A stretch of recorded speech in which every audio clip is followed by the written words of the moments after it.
Work Zoom. Welcome, everyone, to our Resilient, Wild, and Unstoppable series of interviews. And today we get to talk to Lucca.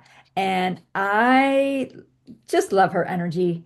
I'm just going to put it out there because I've talked to her before. We've been on a couple different meetings together, and she's just this bubbly personality and very, very intuitive.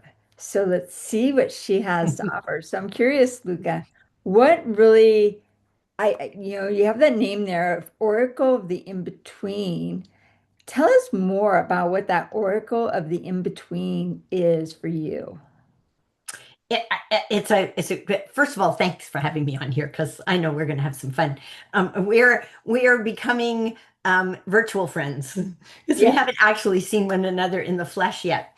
yeah. The Oracle of the In-Between, I have just renamed myself that. And before I was the Oracle of the In-Between, I called myself a power sorcerer. And this has to do with playing with language, right? I live and work in a territory where mainstream language doesn't necessarily serve me. It gets overused. So Mm. I am psychic, and if you tone it down to the level that we all have, you would say that it's intuition. But intuition is one of those words that's getting it's I keep saying intuition is the new green, right? They talk now about green everything. And so it Yeah. doesn't has no meaning anymore. Well, intuitive is beginning to have that as well, and it drives me a bit crazy. So I just keep taking language and bending it so that it will do what I want it to. And Oracle of the In-Between is one of those. So I was working with somebody who's a coach who was running a program online that I participated in, and in our pre-session, she said, "Well, what are you doing right now?" And I said, "I'm rebranding, and I'm trying to figure out what to call myself now because it's not a power sorcerer anymore, which is what I was." And so she said, "Well, what I get," because she was intuitive as well, she said, "What I get is the oracle." And I thought, no, I'm not quite sure about that. I mean, something about it is right, but it's not like I don't get the feeling it can stand alone. Yeah. It has too much baggage. It has Yeah. mythological baggage and, the Greeks and the Romans and the. So I thought, okay, what do I do with this? And by the time I got to the end of her 4-day course, I thought, the place I've always worked my whole life, even when I was a little kid, was the in between. Mm. So it's that uncomfortable place of chaos and change. I think change is chaotic. So it was that place of change that nobody really knows whether they're coming or going. They Hmm. lose their sense of certainty of who am I and who am I in the world and how do I interface with myself and with everybody else and so I thought, well, all the key things because I've had 4 different professions now. I just keep reinventing myself and adding those things into my toolkit. But the thing that's run through them all is my psychic abilities, because in amongst the business stuff and the coaching and the counseling and all of that. But the other piece is that I'm always working either in my own in between, like in between professions and in between cities and in between. I grew up between continents. My parents are European and neither of them from the same country, and I grew up in Canada, and I worked for American companies. Like it just everything in my life has been about in between, Yeah. and I like it. I mean, it's not always comfortable, but I like it because it's a place of curiosity. It's a place of emergence, of excitement. That's I remember that feeling of going and looking under the Christmas tree before anybody else is up on Christmas morning. Not because I was Christian, but because it was this exciting reveal. Yeah. You built up to it for a month, and then there it was with lights and imagination, and it was so exciting. And I feel like that, if I'm working with a counseling client and they have a breakthrough aha moment, I feel like I've just won the lottery. And I think that it would be really great for us in the world right now. I think that our existing paradigm is imploding. And I Hmm. think it's time. I don't think this is a disaster, although it's a bit scary when Yeah. all the things that you think you know about the world turn out to be not exactly what you thought they were. And I see it like this. This is how I've been shown this, that this is the old edifice. And I remember going to Universal Studios when I was a kid in California. And there were all these facades of buildings, and they looked real. And when you went around behind them, they were propped up by two by fours, right? And with plastic flames coming out of the windows and with lights and that kind of thing. And then there's this part which is just submerged. It's just below the surface. You would, if you didn't know it was there, Right. you wouldn't know it was there. Yeah. And it's all of us who are preparing for what's coming next. Right. Even if we don't know how to articulate it, if we don't even know how to conceptualize it yet, we're here because we know something else is going to be better than this that really isn't working for anybody anymore. Right. Even the people it looks like it's working for. I mean, if you've got to guard yourself against 99.9999% of the world who might want to come and take what you have, it's not working for you. Yeah. So my sense is that it's been in preparation for a long time.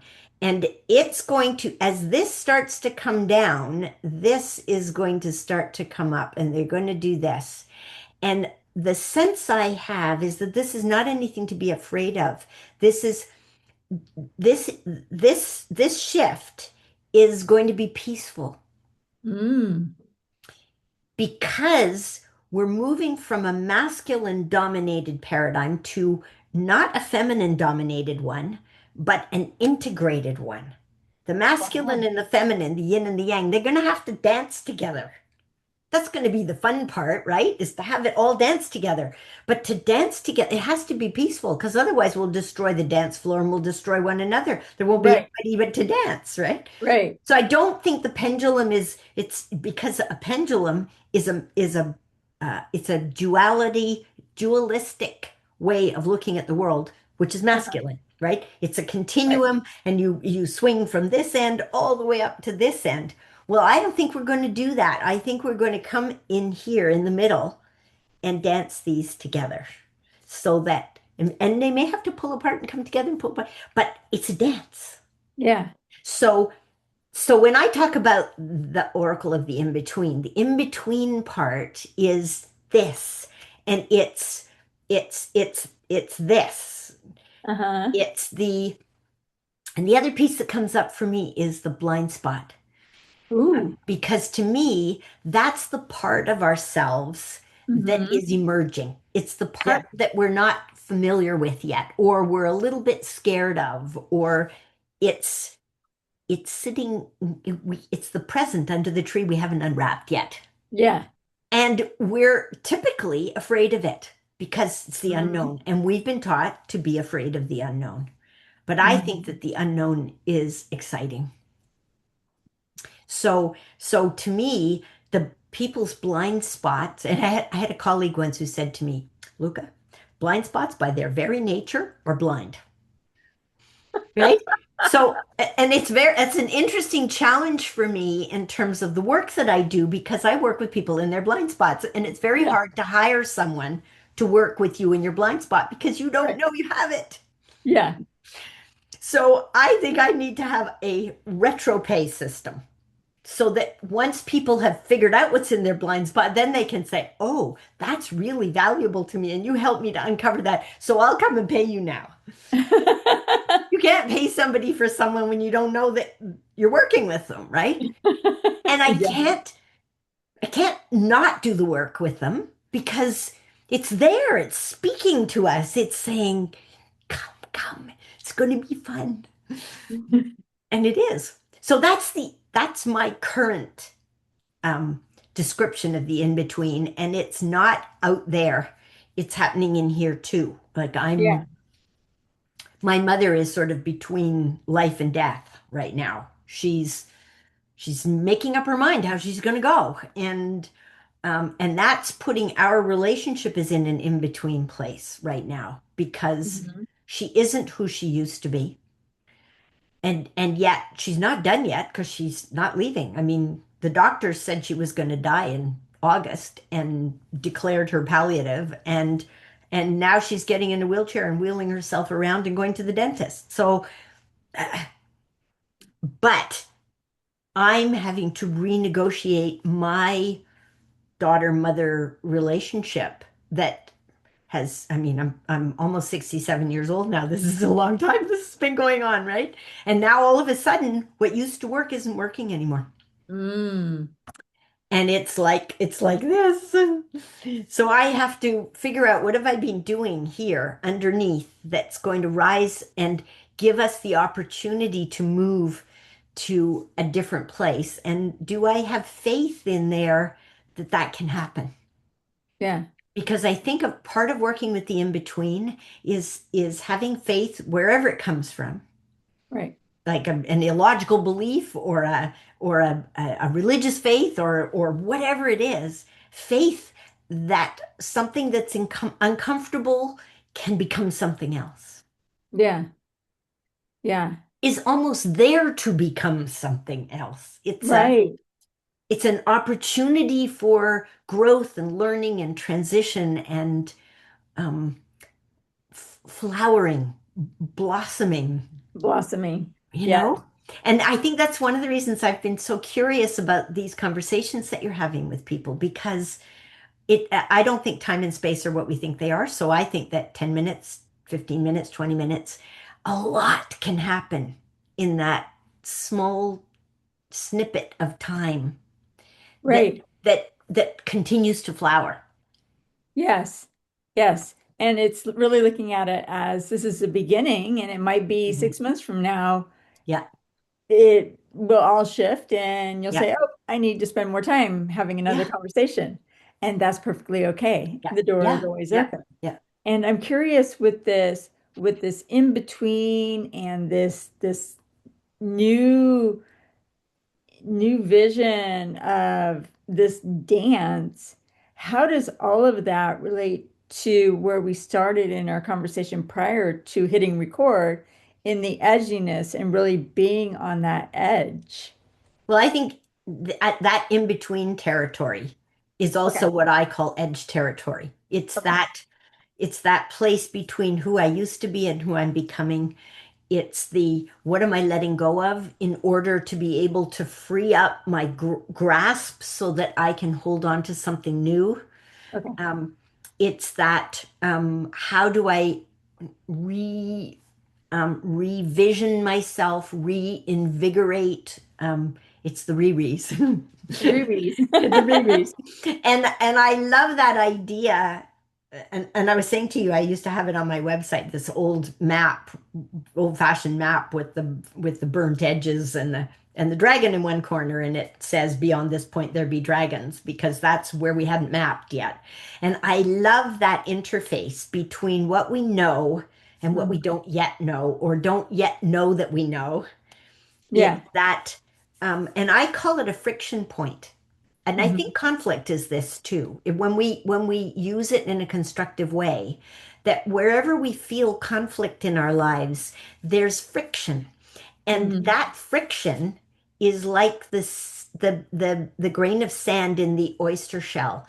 It has the potential to elicit conversation and action and a different way and putting a new frame on the picture so we can see something we couldn't see before, or pulling out a skill that we used in a different. I was just talking to somebody who is using skills that she used in the television world. She's now using in a different way, Hmm. and it's the same skills. And Right. she's the same person, but she's becoming and Right. and taking. And we were talking about running webinars and running workshops, and that part of the in between also. and edge territory is I have never run a course because I used to teach in the corporate world. I've never taught without learning something from the people I'm teaching. Hmm.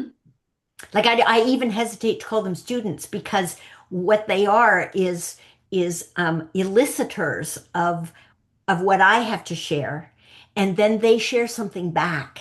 They share it through the questions they ask, or the Hmm. things that they don't understand, or are resisting, or the experiences that they bring into the workshop with them. So to me, that space between the mentor and the mentee, or the teacher and the student, or the boss and the employee, that is seminal territory.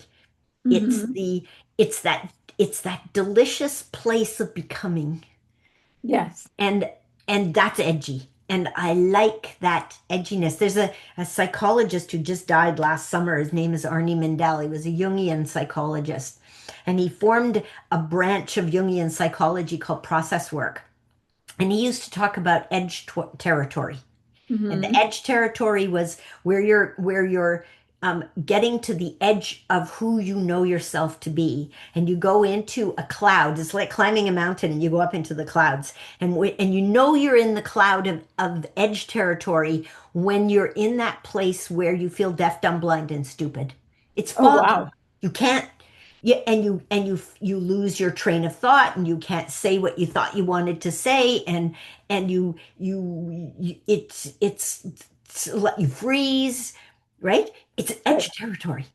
Yeah. And it's to be celebrated, and the therapist part of me says, don't push anybody over the edge, because we need to just sit there and appreciate it and say, Mm. oh, look at this. This feels kind of edgy. Yeah. I remember when they were doing Rolfing in the 60s and 70s, and they would it was they from that came another form of therapy called Heller work, which was much more subtle. But Rolfing, you pushed, like Right. you found an edge and you pushed people over the edge. And my feeling about that was that it boomerangs on you. If you push people faster than they're ready to go, Oh, yeah. then it's like a big elastic band, and it comes back and thwacks you in the lip. If you just if you just sit there with them, the Yeah. fog will start to clear. Something will show up, a dream, a funny feeling, a synchronicity, a possibility. Something will show up. Right. And then our job is just to follow it. So, as the oracle of the in between, my job is to pay attention to the situations I'm in, and to the people I'm working with, and to the material with which I'm working, to see what looks shiny, what Mm. piques my curiosity. And so I have to say that this conversation with you was like that. It was like, oh, I wonder what we could get up to, Yeah. right? And you've shared so much that I feel like we could continue this conversation for, I don't know, another hour or Yeah, so. I know. But we probably don't want to record Well, that that's long. kind of the sign of a good conversation, right? That Yes. it but it also is complete unto itself. Yeah. It could go somewhere else, but that doesn't take away from the little bit that we've managed to have. Yeah. Now you've talked about, just to kind of wrap this up, is counseling and therapy and being a psychic, and we tapped into coaching. And what is that skill or those people that you love working with the most? They're those people who are becoming, Okay. who it and they could be they sometimes I work with people who are very successful in their own field. It might be business, it might be psychology, it could be anything. And they've got to a point where they're saying, "Ah, this is great, but now what? Mhm. I know I'm not finished yet." But more of the same is not going to do it for me. Right. I call it ennui. It's that feeling that you get when you're not feeling challenged anymore, or you're feeling so challenged that you're not feeling challenged anymore. It's like it's too much and you're just frozen. Mm, And that is a sign. And I also talked about the edge territory where you can't remember what you're doing and you're getting right, right. lost. And so, but people who are in that state, because it takes courage to explore the in-between Mhm. territory, whether it's your blind spot or venturing into territory where you don't feel like you've been before, or you feel like you Right. might have been and it was a bit too scary, or and sometimes we just need somebody to hold our hand in that territory and facilitate us so that we can do it. It's I call Mhm. it spiritual bungee jumping. Yeah. When you've got you're standing on the edge of the cliff like this, with knock-kneed and your socks falling down and your I want a t-shirt that says that with this person standing there like this, like going, ah. And I want it to say underneath it spiritual bungee jumping, because we just need somebody to witness us and to say, this I've been listening to you for 6 weeks, and it seems like there's a theme in here. And what do you think of this?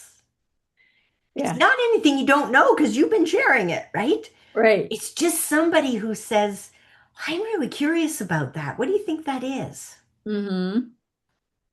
Yes. So that's it's those kinds of people, and they could come from all walks of life. I mean, at the moment, it tends to be for me predominantly women, but I don't think it necessarily needs to stay that way. It's more the the heart set and the mindset of Hmm. that, the curiosity and the excitement, the joy of learning, right? The Yeah. fun and the joy of learning, because we were just talking about learning and how much of our lives we spend learning. Right. Because Yeah. for me, it's if I stop learning, then I might as well just roll over into my grave and then I'll be done with this lifetime. Yes. That's the reason why I say, as long as I'm this side of dirt, I'm Yes, still I learning. like that. Yeah, the side of dirt. Yeah, Yeah. exactly. Yeah, yeah, yeah. It's and dying is not for the faint of heart either, because I'm dealing with my mother now, looking at death and saying, I don't know if I'm ready to go and meet my maker yet. Right. Her Yes. her words, not mine, but yeah, Yeah. Yeah. She still has some purpose she left. has something, and I have to be curious about what that something is. Yeah. Yeah, Absolutely. yeah, Awesome. yeah. Any last words before we close out this interview? Well, the thing that I put at the bottom of all my emails is edges are sacred territory. Linger a while. Awesome. With that, thank you so much, Luca. Oh, thank you for having me.